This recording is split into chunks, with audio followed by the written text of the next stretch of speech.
कब, क्यों और कैसे डूबी द्वारका? श्री कृष्ण की नगरी द्वारिका महाभारत युद्ध के 36 वर्ष पश्चात समुद्र में डूब जाती है। द्वारिका के समुद्र में डूबने से पूर्व श्री कृष्ण सहित सारे यदुवंशी भी मारे जाते हैं। समस्त यदुवंशियों के मारे जाने और द्वारिका के समुद्र में विलीन होने के पीछे मुख्य रूप से दो घटनाएं जिम्मेदार है। एक माता गांधारी द्वारा श्री कृष्ण को दिया गया श्राप और दूसरा ऋषियों द्वारा श्री कृष्ण पुत्र साम को दिया गया श्राप। आइए इस घटना पर विस्तार से जानते हैं। प्राचीन द्वारका नगरी। गांधारी ने दिया था यदुवंश के नाश का श्राप। महाभारत युद्ध की समाप्ति के बाद जब युधिष्ठिर का राजतिलक हो रहा था, तब कौरवों की माता गांधारी ने महाभारत युद्ध के लिए श्री कृष्ण को दोषी ठहराते हुए श्राप दिया कि जिस प्रकार कौरवों के वंश का नाश हुआ है, ठीक उसी प्रकार यदुवंश का भी नाश होगा। ऋषियों ने दिया था साम को श्राप। महाभारत युद्ध के बाद जब 36वां वर्ष आरंभ हुआ तो तरह तरह के अपशकुन होने लगे। एक दिन महर्षि विश्वामित्र, कण्व, देवर्षि नारद आदि द्वारका गए। वहां यादव कुल के कुछ नवयुवकों ने उनके साथ परिहास मजाक करने का सोचा। वे श्री कृष्ण के पुत्र साम को स्त्री वेश में ऋषियों के पास ले गए और कहा कि ये स्त्री गर्भवती है, इसके गर्भ से क्या उत्पन्न होगा। ऋषियों ने जब देखा कि ये युवक हमारा अपमान कर रहे हैं, तो क्रोधित होकर उन्होंने श्राप दिया कि श्री कृष्ण का यह पुत्र वृष्णि और अंधकवंशी पुरुषों का नाश करने के लिए एक लोहे का मूसल उत्पन्न करेगा, जिसके द्वारा तुम जैसे क्रूर और क्रोधी लोग अपने समस्त कुल का संहार करोगे। उस मूसल के प्रभाव से केवल श्री कृष्ण व बलराम ही बच पाएंगे। श्री कृष्ण को जब यह बात पता चली तो उन्होंने कहा कि ये बात अवश्य सत्य होगी। समुद्र में डूबे हुए द्वारका नगरी के अवशेष। मुनियों के श्राप के प्रभाव से दूसरे दिन ही साम ने मूसल उत्पन्न किया। जब यह बात राजा उग्रसेन को पता चली तो उन्होंने उस मूसल को चुरा कर समुद्र में डलवा दिया। इसके बाद राजा उग्रसेन व श्री कृष्ण ने नगर में घोषणा करवा दी कि आज से कोई भी वृष्णि व अंधकवंशी अपने घर में मदिरा तैयार नहीं करेगा। जो भी व्यक्ति छिपकर मदिरा तैयार करेगा, उसे मृत्युदंड दिया जाएगा। घोषणा सुनकर द्वारकावासियों ने मदिरा नहीं बनाने का निश्चय किया। द्वारका में होने लगे थे भयंकर अपशकुन।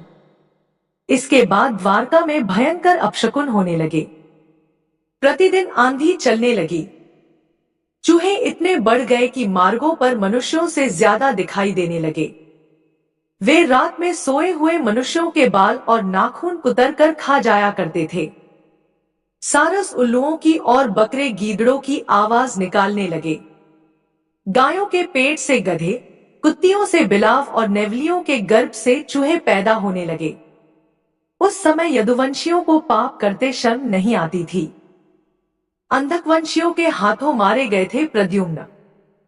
जब श्री कृष्ण ने नगर में होते इन अपशकुनों को देखा तो उन्होंने सोचा कि कौरवों की माता गांधारी का श्राप सत्य होने का समय आ गया है।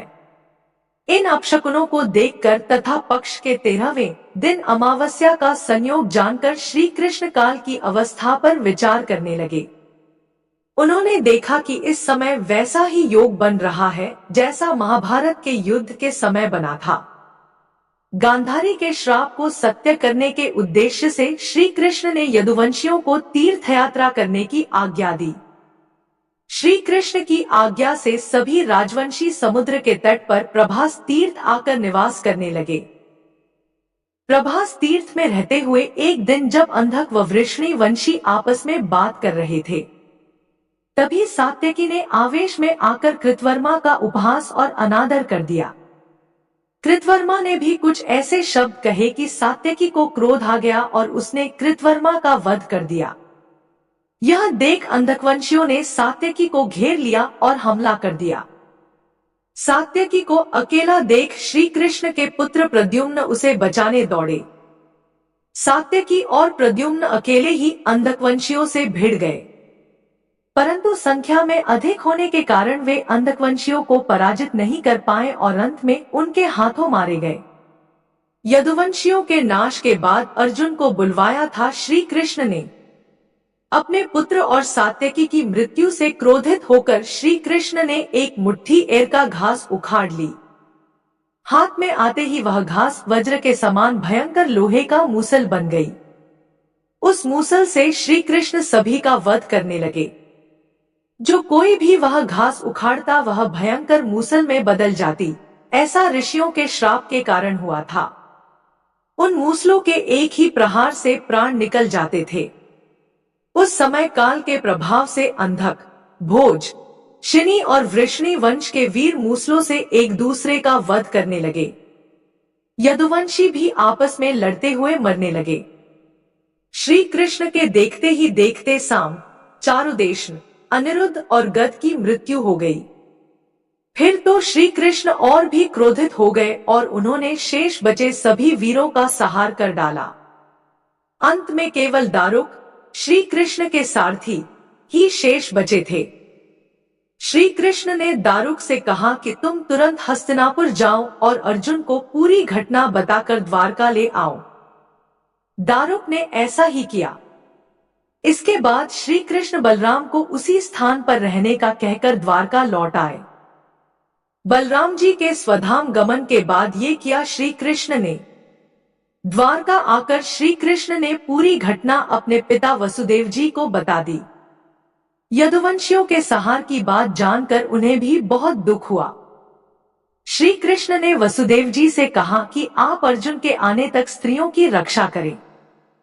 इस समय बलराम जी वन में मेरी प्रतीक्षा कर रहे हैं, मैं उनसे मिलने जा रहा हूँ। जब श्री कृष्ण ने नगर में स्त्रियों का विलाप सुना तो उन्हें सांत्वना देते हुए कहा कि शीघ्र ही अर्जुन द्वारका आने वाले हैं, वे ही तुम्हारी रक्षा करेंगे। ये कहकर श्री कृष्ण बलराम से मिलने चल पड़े। वन में जाकर श्री कृष्ण ने देखा कि बलराम जी समाधि में लीन हैं। देखते ही देखते उनके मुख से सफेद रंग का बहुत बड़ा सांप निकला और समुद्र की ओर चला गया। उस सांप के हजारों मस्तक थे। समुद्र ने स्वयं प्रकट होकर भगवान शेषनाग का स्वागत किया। बलराम जी द्वारा देह त्यागने के बाद श्री कृष्ण उस सूने वन में विचार करते हुए घूमने लगे। घूमते घूमते वे एक स्थान पर बैठ गए और गांधारी द्वारा दिए गए श्राप के बारे में विचार करने लगे। देह त्यागने की इच्छा से श्री कृष्ण ने अपनी इंद्रियों का संयमित किया और महायोग, समाधि की अवस्था में पृथ्वी पर लेट गए। ऐसे त्यागी श्री कृष्ण ने जिस समय भगवान श्री कृष्ण समाधि में लीन थे, उसी समय जरा नाम का एक शिकारी हिरणों का शिकार करने के उद्देश्य से वहां आ गया। उसने हिरण समझकर दूर से ही श्री कृष्ण पर बाण चला दिया। बाण चलाने के बाद जब वह अपना शिकार पकड़े के लिए आगे बढ़ा तो योग में स्थित भगवान श्री कृष्ण को देखकर उसे अपनी भूल पर पश्चाताप हुआ। तब श्री कृष्ण को उसे आश्वासन दिया और अपने परमधाम चले गए। अंतरिक्ष में पहुंचने पर इंद्र, अश्विनी कुमार, रुद्र, आदित्य, वसु, मुनि आदि सभी ने भगवान का स्वागत किया। इधर दारुक ने हस्तिनापुर जाकर यदुवंशियों के संहार की पूरी घटना पांडवों को बता दी। यह सुनकर पांडवों को बहुत शोक हुआ। अर्जुन तुरंत ही अपने मामा वसुदेव से मिलने के लिए द्वारका चल दिए। अर्जुन जब द्वारका पहुंचे तो वहां का दृश्य देखकर उन्हें बहुत शोक हुआ। श्री कृष्ण की रानियां उन्हें देखकर रोने लगी। उन्हें रोता देखकर अर्जुन भी रोने लगे और श्री कृष्ण को याद करने लगे। इसके बाद अर्जुन वसुदेव जी से मिले। अर्जुन को देखकर वसुदेव जी बिलख बिलख रोने लगे। वसुदेव जी ने अर्जुन को श्री कृष्ण का संदेश सुनाते हुए कहा कि द्वारका शीघ्र ही समुद्र में डूबने वाली है और तुम सभी नगरवासियों को अपने साथ ले जाओ। अर्जुन अपने साथ ले गए श्री कृष्ण के परिजनों को। वसुदेव जी की बात सुनकर अर्जुन ने दारुक से सभी मंत्रियों को बुलाने के लिए कहा। मंत्रियों के आते ही अर्जुन ने कहा कि मैं सभी नगरवासियों को यहाँ से इंद्रप्रस्थ ले जाऊंगा। क्योंकि शीघ्र ही इस नगर को समुद्र डूबा देगा। अर्जुन ने मंत्रियों से कहा कि आज से 7वें दिन सभी लोग इंद्रप्रस्थ के लिए प्रस्थान करेंगे, इसलिए आप शीघ्र ही इसके लिए तैयारियां शुरू कर दें। सभी मंत्री तुरंत अर्जुन की आज्ञा के पालन में जुट गए। अर्जुन ने वह रात श्री कृष्ण के महल में ही बिताई।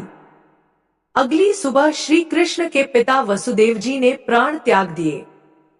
अर्जुन ने विधि विधान से उनका अंतिम संस्कार किया। वसुदेव जी की पत्नी देवकी, भद्रा, रोहिणी व मदिरा भी चिता पर बैठकर सती हो गई। इसके बाद अर्जुन ने प्रभास तीर्थ में मारे गए समस्त यदुवंशियों का भी अंतिम संस्कार किया। 7वें दिन अर्जुन श्री कृष्ण के परिजनों तथा सभी नगरवासियों को साथ लेकर इंद्रप्रस्थ की ओर चल दिए। उन सभी के जाते ही द्वारका नगरी समुद्र में डूब गई। ये दृश्य देखकर सभी को बड़ा आश्चर्य हुआ।